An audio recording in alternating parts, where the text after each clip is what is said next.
à tous et bienvenue. Vous me connaissez peut-être déjà par mes livres audio. Aujourd'hui, je lance une série de podcasts sur YouTube pour parler des relations toxiques, qu'elles soient amoureuses, familiales ou même spirituelles. Le but ? Offrir un espace où des personnes, en tout anonymat s'ils le souhaitent, pourront partager leur expérience réelle.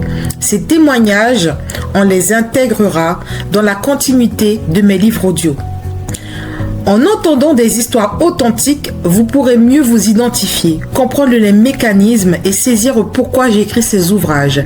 D'ailleurs, si vous souhaitez aller plus loin et approfondir votre réflexion, mes livres sont disponibles à la vente sur Amazon. Alors, rejoignez-nous, écoutez, partagez et avançons ensemble vers des relations plus saines. Bonjour Christiana, tu vas bien ? Bonjour Plume, je vais bien, merci. Et toi ? Moi ça va, merci. Donc aujourd'hui nous allons parler d'une relation toxique que tu as vécue. Donc ma première question serait, peux-tu me décrire de quel type de relation tu souhaites parler et comment ça a commencé ? Alors je vais te raconter la rencontre avec le père de ma fille. D'accord. Donc, on était un mouvement. Au départ, c'était un mouvement. Même, je dirais, sur la continuité, on est resté un mouvement. Donc, un flirt, quoi, du coup. Exact. D'accord. Donc, du coup, on se voyait de temps en temps. Donc, on sortait en boîte de nuit. On allait manger vite fait ensemble et tout. Et puis un jour, il m'a dit, tu sais quoi, tu paries que je te mets enceinte. Donc moi je lui ai dit, c'est pas un jeu. Donc tu paries, quand elle sera là, on fera quoi. Donc il m'a dit non, mais de toutes les façons, si jamais tu tombes enceinte, t'auras qu'à avorter et tout. Donc du coup, je lui ai dit personnellement, non, c'est mort. Hein. Donc voilà. Et puis, fur et à mesure, maintenant on se voyait, on continuait quand même à se voir et tout, puisque pour moi, c'était une bonne personne. D'accord. Au début, hein, il était très gentil, très avenant, vraiment, il était bien. Et je suis tombée enceinte au final. Au bout de, ça faisait à peine 4 ou 5 mois. 4 ou 5 mois qu'on se fréquentait. Et au final, je suis tombée enceinte. Donc, j'ai eu le malheur de lui dire. Donc, je vais dire pourquoi j'ai dit le malheur. Le malheur parce que à partir du moment qu'il a su que j'étais enceinte, il a totalement changé. Donc, comportement, langage, vraiment le tout pour le tout. D'accord. Donc, du coup, là... Et à partir... Donc, du coup, là, on va en venir justement à la seconde question.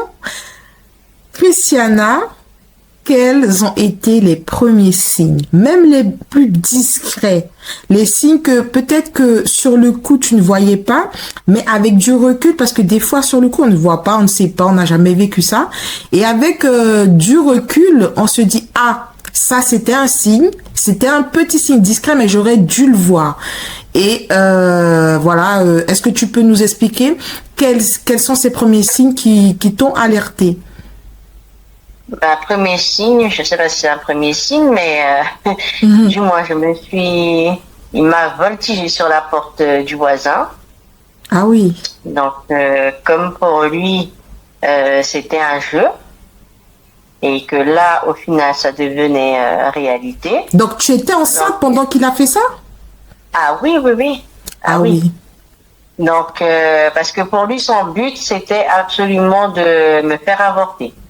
D'accord. Donc, j'avais pris le rendez-vous et tout, puisque j'étais en panique. Je pensais pas qu'il allait réagir de cette façon-là quand je lui ai plutôt annoncé la grossesse, puisque je voyais pas mes règles ou quoi que ce soit. Donc, je suis allée faire un test de grossesse et qui s'est avéré positif. Donc, j'ai même pas fait de prise de sang. J'ai pris directement rendez-vous pour me faire avorter.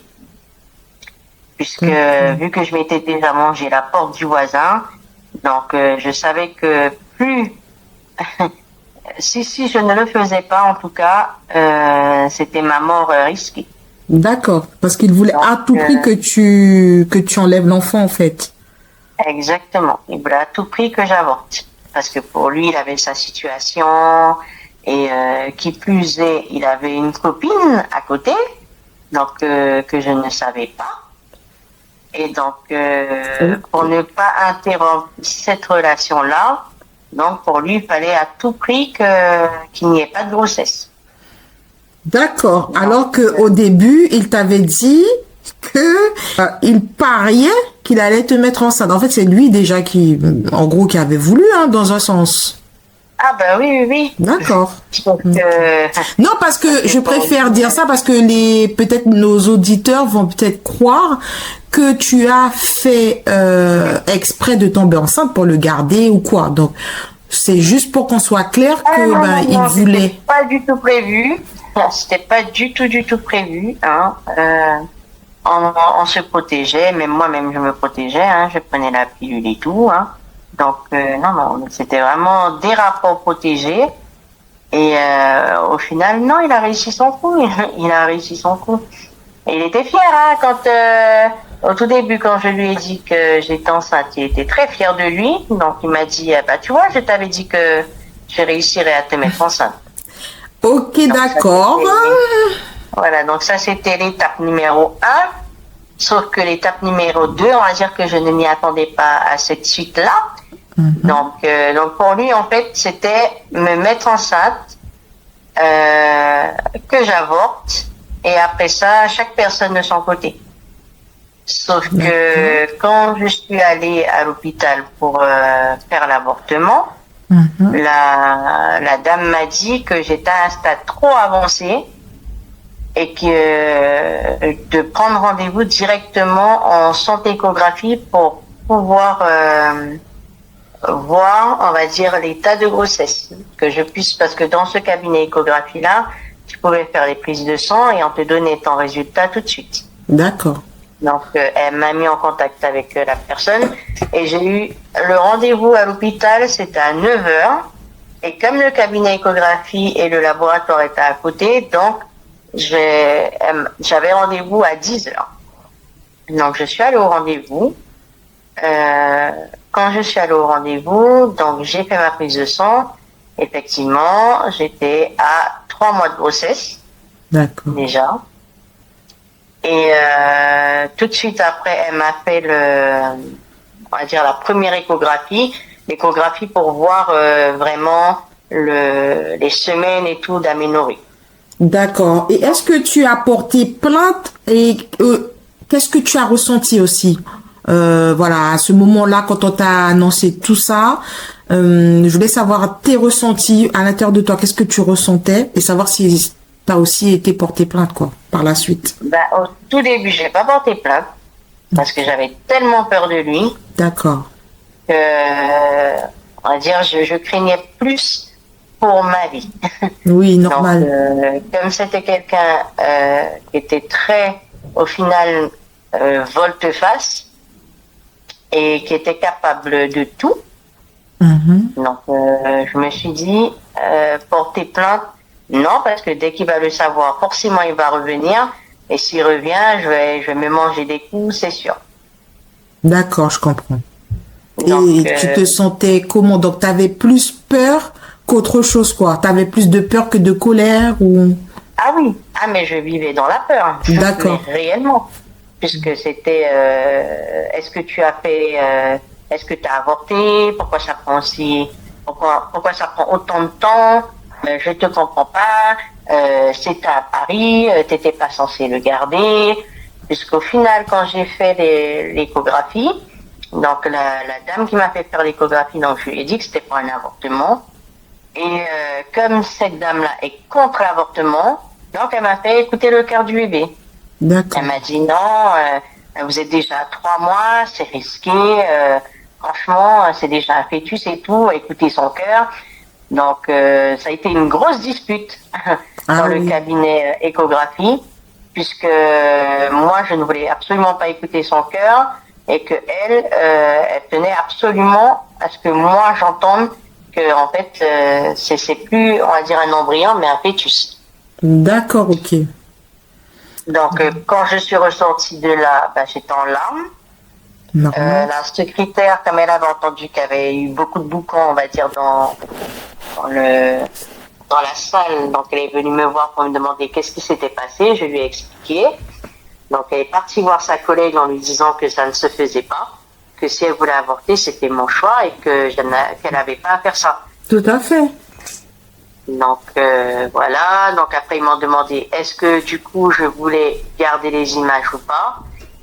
Et ayant entendu son cœur, tout ça, j'ai dit, c'est pas grave, je vais garder les images. Et donc, après, elle a contacté l'hôpital pour la suite, pour savoir si je continuais ou pas, du coup, l'avortement. D'accord.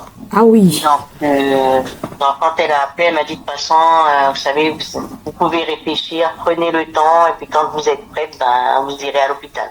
Sauf que comme j'étais à 3 mois, de grossesse, donc j'avais à peu près 72 heures pour réfléchir. D'accord. Donc, parce qu'il fallait que ça aille vite. Et après, l'autre, quand on s'est disputé dans le cabinet échographie, elle me disait oui, mais vous savez, après l'avortement, vous voulez avorter, mais c'est un fœtus, sachez que ils vont l'aspirer. Bref, elle me donnait tous les détails. Et j'ai tellement réfléchi, je me suis dit, mais j'arriverai pas à avorter l'enfant. De vue de ce que elle m'avait expliqué dans le cabinet, du coup, je l'ai appelé.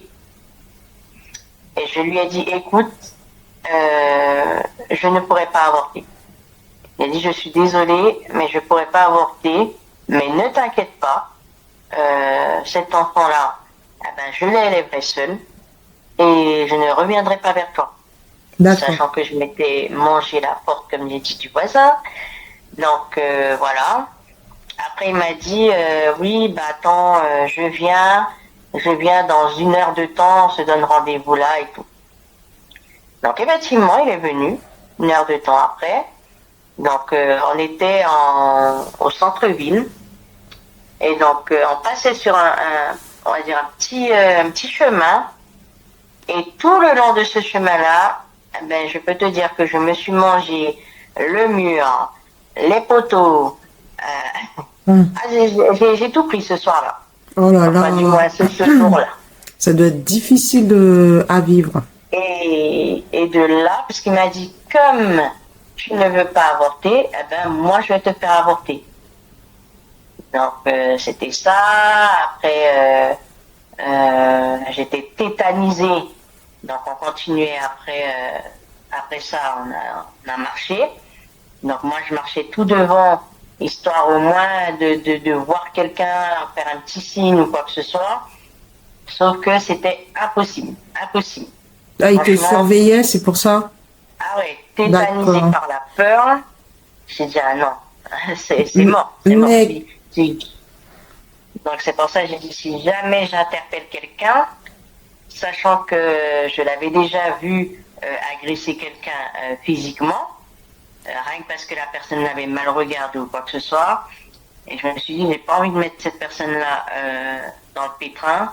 Donc tu sais quoi, garde tout au fond de toi, rentre chez toi, et puis voilà.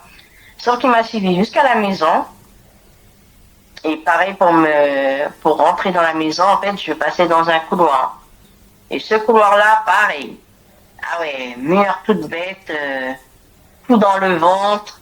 Ah, Donc il te donnait des coups, c'est ça? Ah oui, beaucoup de coups pour que pour que de toutes les façons, avec tous les coups qu'il m'avait mis, que ça déclenche, que ça allait déclencher la perte de l'enfant, quoi. Voilà. Un avortement forcé, quoi, en fait. C'est ça. Oh là donc, là. mais comme il a vu que quand qui me tapait, je ne saignais pas, je n'avais rien. Donc, il m'a dit de toutes les façons, je réussirai à te faire avorter. Donc, moi-même, je suis rentrée chez moi.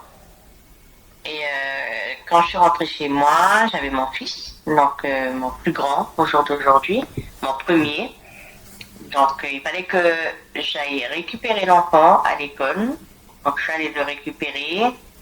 Je suis retournée. Et puis, en plus, il faisait chaud, ce temps-là. Donc, j'ai mis après un pull assez long pour ne pas qu'on voit les marques que j'avais. Parce que tellement il m'avait frappé qu'on voyait les marques. On les voyait très, très bien même. D'accord. Alors, je suis partie récupérer mon fils à l'école. Je suis rentrée à la maison. J'ai serré tellement fort contre moi. Et je me suis dit, mais comment je vais faire pour m'en sortir? Et qui était au courant de tout ça, Christiana? Tu gardais vraiment tout pour toi? Je gardais tout pour moi. Personne, pas une amie, rien. Personne. Non, personne. Mais pourquoi la honte? Qu'est-ce qui prédominait dans tout ça comme sentiment? Pour moi, c'est la honte. C'est la honte parce que je me suis dit, attendez, déjà, c'est un mouvement. Après ça, au final, j'apprends que le gars avait déjà quelqu'un. Donc, pour moi, non, c'était trop la honte. Il vaut mieux vivre caché, comme ça au moins, personne ne saura. Jamais personne, en tout cas, le saura. Ah, d'accord. Mais quand tu parles de... Oui, c'était un mouvement. Et pour les auditeurs qui ne savent pas, lorsqu'elle dit que c'était un mouvement, c'était un flirt. C'est-à-dire qu'il n'y avait pas de relation sérieuse. Voilà. Du coup, Christiana, alors, qu'est-ce qui t'a fait reprendre le contrôle sur la situation? Parce qu'à un moment donné, je pense que tu t'es dit, bon, ben là, stop. Il y a eu un déclic sûrement qui t'a fait dire stop, quoi. Donc, est-ce qu'il y a eu un incident, quelque chose, quelqu'un qui t'a aidé à dire stop? Quel a été le déclic? On va dire que c'était un soir. Donc, pareil. D'après lui, il était venu faire à manger, machin. Et quand il a fait à manger tout ça, moi, j'avais déjà fait à manger de mon côté. Donc, j'ai dit, bon, c'est pas grave, comme tu as fait à manger, tu sais quoi, ce que j'ai fait, je mangerai plus tard, et puis on va manger ce que tu as fait. Excuse-moi, Christiana, je te coupe 2 secondes pour que les auditeurs se situent. T'étais à combien de mois de grossesse à ce moment-là? Alors, à ce moment-là, c'était au tout début, c'est toujours dans mes 3-4 mois. D'accord, donc pas très longtemps après le fait qu'il t'ait frappé, avant que tu ailles chercher ton fils à l'école. Ah oui. D'accord. Oui. Donc, on va dire, c'était quoi, peut-être 2 semaines après, 2 semaines après. D'accord. Il a vu que j'avais toujours pas avorté, que de toutes les façons, j'avais déjà pris ma décision et que je n'avorterai pas. D'accord. Donc, il était venu, d'après lui, tout gentil. Il s'excusait de m'avoir frappé, avec un bouquet. Et au final, quand j'ai dit, tu sais quoi, ce que tu as pas mangé, on va manger ça. Et puis, le manger que j'ai fait, je mangerai après. Donc, le gars s'est fâché, il a tout jeté à la poubelle. Il a tout jeté à la poubelle. Et après, il m'a dit, viens, on sort. Et je savais très bien que viens, on sort, ça allait recommencer, c'était sûr. Ben oui. Donc, et comme j'avais mon fils là, il était tout petit, il avait 3-4 ans. 3-4 ans. Il avait 2 ans, puisqu'ils ont 2 ans d'écart. D'accord. Donc, il avait 2 ans, 2 ans, mais il allait déjà à l'école. Il allait déjà à l'école. Donc, après ça, donc ce soir-là, il m'a dit machin, donc j'ai couché l'enfant, j'ai dit je reviens, maman revient et tout. Et pareil, donc dès que j'ai fermé la porte, il m'a lancé encore une fois sur la porte du voisin, sauf que le voisin, parce que la première fois qu'il avait fait, le voisin n'était pas là. Oui. Et la deuxième fois quand il a fait, vu le bruit que ça a fait, du coup, le voisin a ouvert sa porte D'accord. en me disant mais qu'est-ce qui se passe? Donc forcément, il l'a insulté, machin, là. Et lui il me disait ça va madame, vous êtes sûre, hein? Vous êtes sûre, voisine, vous allez bien? Et je lui ai dit c'est bon, t'inquiète pas, c'est bon, c'est bon. Donc comme il a vu ça, du coup il m'a plus traîné, on va dire, dans le couloir beaucoup plus loin. Et dans ce couloir-là, pareil, j'ai eu encore une fois donc coup de poing dans le ventre. Après, on est parti vers le centre-ville, donc il me tenait par le bras. Donc parti dans le centre-ville et là, je me suis mangé les rideaux de fer, là, les rideaux métalliques. Tu sais quand les magasins ferment. Oui. Donc ça, pareil. Rideaux métalliques, le mur en sous le pont. Après, à un moment donné, il a vu que plus loin, il y avait des gens. Donc, il me tenait d'après lui comme si tout allait bien. Et moi-même, franchement, on va me dire, mais pourquoi tu n'as pas réagi? Pourquoi tu n'as pas fait ceci ou pourquoi tu n'as pas fait cela? Dans ce genre de situation-là, dans ce genre de cas-là, tu ne réagis pas. En fait, tu restes comme on va dire comme un robot. Tu vois? Surtout que tu étais enceinte, je pense que tu pensais à ton bébé, tu ne pensais pas qu'à toi à ce moment-là. C'est ça. D'accord, et je ok. me dis, et après le déclic vraiment que j'ai eu, j'ai hurlé dans la rue. À un moment donné, je sais pas, j'ai hurlé et je lui ai dit, tu sais quoi, à partir d'aujourd'hui, toi et moi, je veux plus te voir. Je veux plus que tu m'appelles, je veux plus que tu m'envoies des messages. Si c'est pour subir ça, ça ne sert à rien, je ne veux plus te voir. Donc, et comme il y avait du mon et tout, donc il m'a lâché. Moi, je suis rentrée à la maison et je me rappelle, j'ai fait venir une amie à moi. D'accord. Donc, elle est venue avec son copain et quand le gars il a vu mon état, mon fils dormait déjà. D'accord. Et donc, quand j'ai enlevé le haut que j'avais sur moi, elle m'a dit que, puisque je lui ai expliqué, je lui ai dit ce qui s'était passé et tout. Et elle m'a dit, mais pourquoi tu me l'as pas dit? Il est où? Si jamais il revient, de toutes les façons, je suis là, machin et tout. Et donc, son copain, elle, quand il a vu l'état de mes bras et de mon visage, il m'a dit, ne me dis pas que c'est le gars qui t'a tapé comme ça. Et je lui ai dit, si. Il m'a dit, déjà, non seulement tu me marques vite, mais pour lui, il n'arrivait pas à croire que tous les bleus que j'avais, que c'était ça. Je lui ai dit, si. C'était tout à l'heure là. Donc, voilà. Donc, du coup, ma copine, elle m'a massé. Elle m'a mis plein de trucs par rapport à mes bleus. Mais jusque-là, Christiana, jusque-là, pas de plainte. Non. D'accord. Non, jusque-là, pas de plainte. Et après, ce soir-là, justement, elle voulait qu'on aille porter plainte contre lui. D'accord. Et je lui ai dit non. J'ai dit non. J'ai dit de toutes les façons, je le verrai plus. Donc, je serai plus embêtée, plus rien. D'accord. Et du coup, c'est elle qui t'a majoritairement aidé à te relever. C'est cette amie-là, en fait. Ouais. Et c'est tu plus n'en... elle parce que elle me disait je peux pas rester comme ça. Elle restait exprès, tu sais, elle restait là le soir pour justement, si jamais lui il revenait, d'appeler elle-même la police. Tu vois. Elle m'a dit si toi tu veux pas le faire, moi j'appellerai la police s'il vient.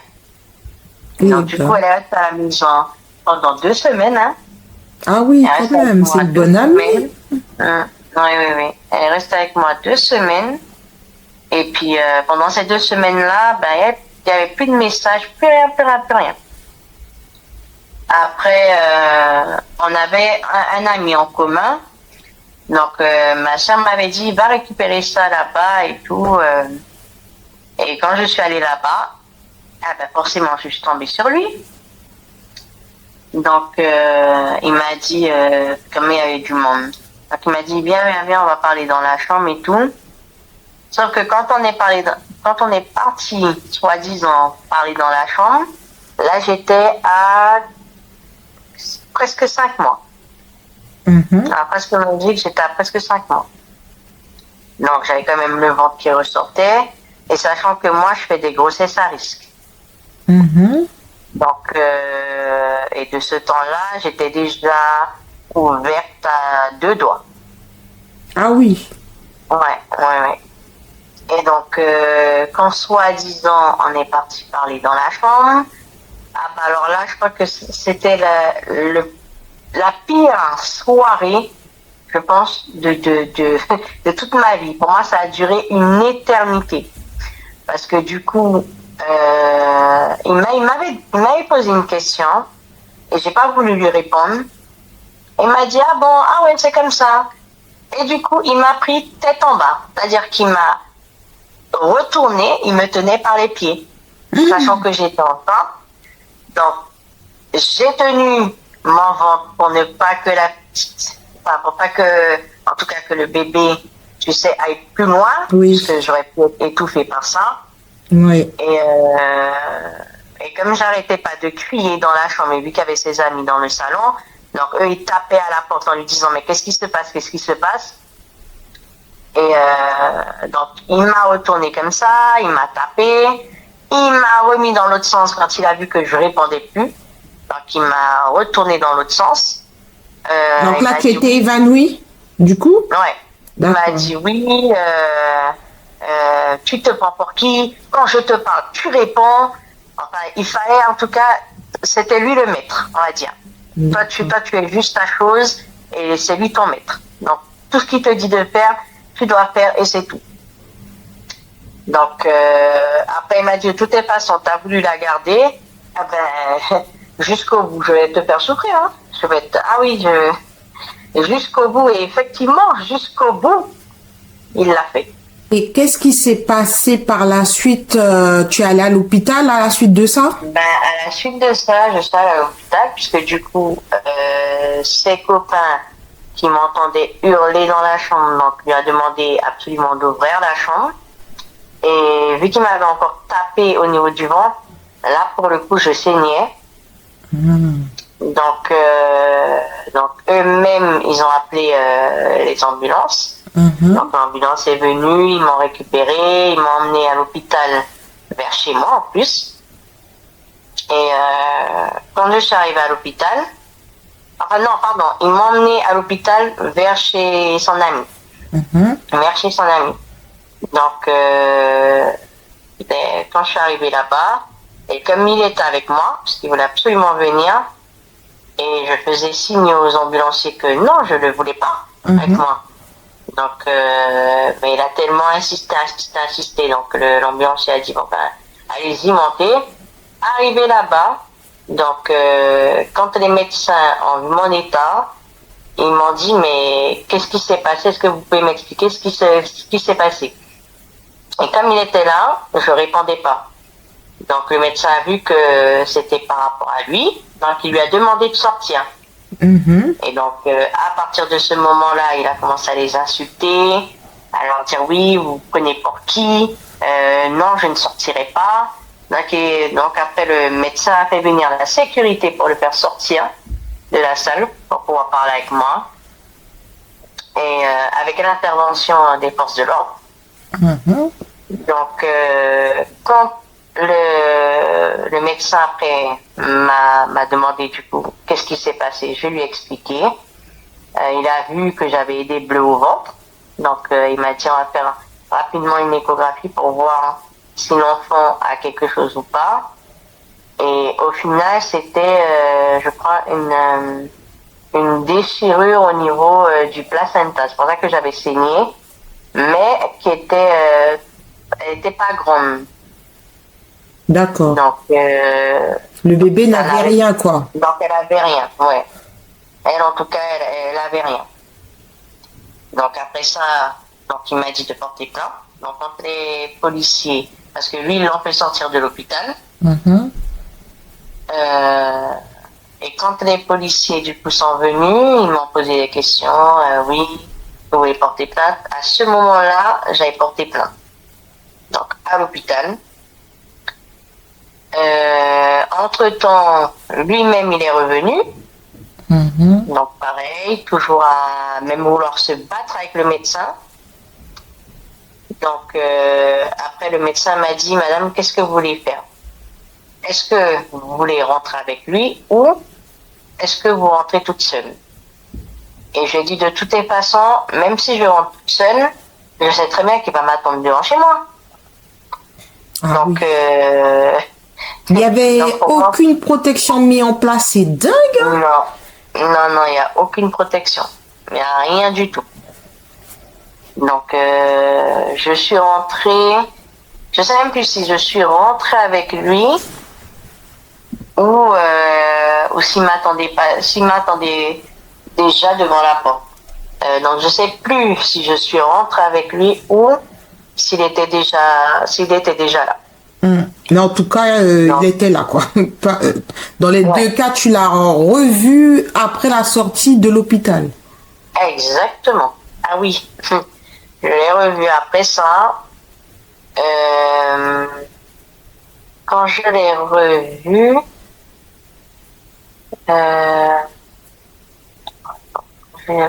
parce que après il y a eu un temps où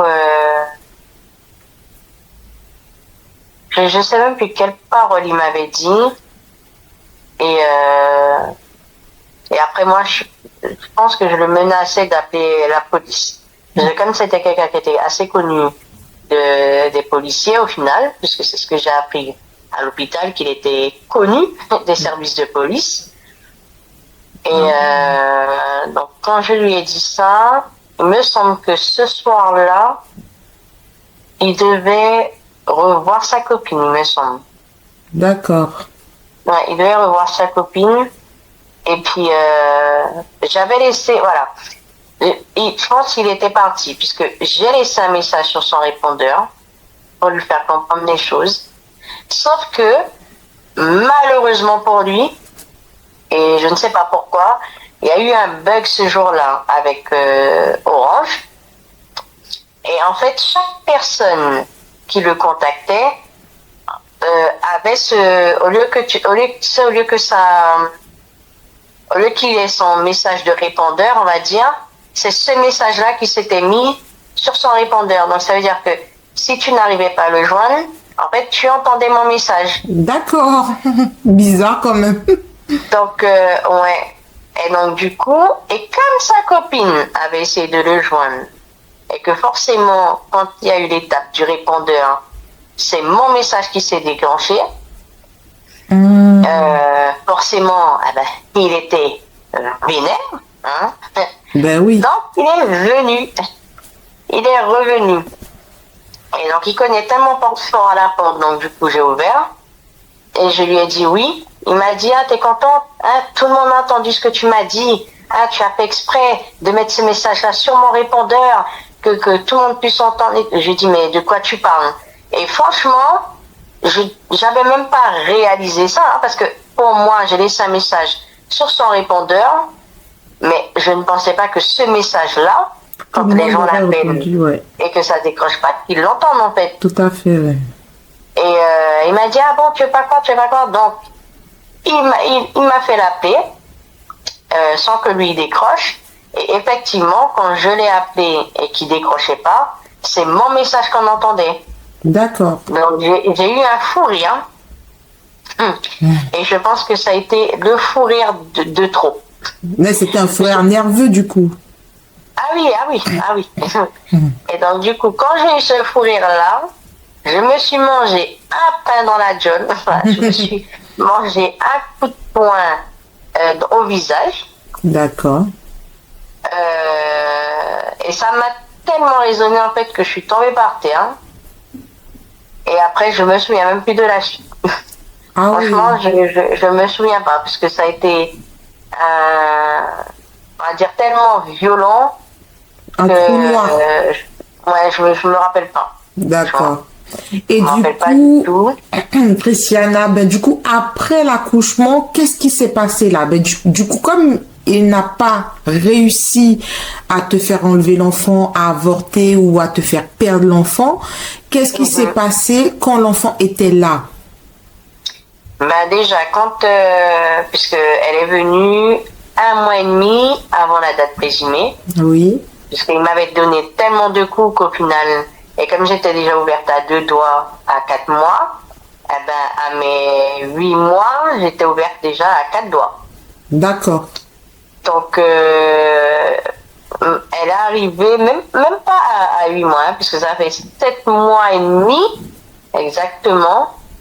Et comme c'est, parce qu'on fêtait l'anniversaire de mon premier, et le jour de son anniversaire, donc il y avait tout le monde et tout, mais tout le monde était au courant. Pour le coup, tout le monde, j'avais déjà dit à tout le monde ce qui s'était passé. D'accord. Donc, le jour de l'anniversaire du coup de mon premier, je commence à avoir des grosses douleurs.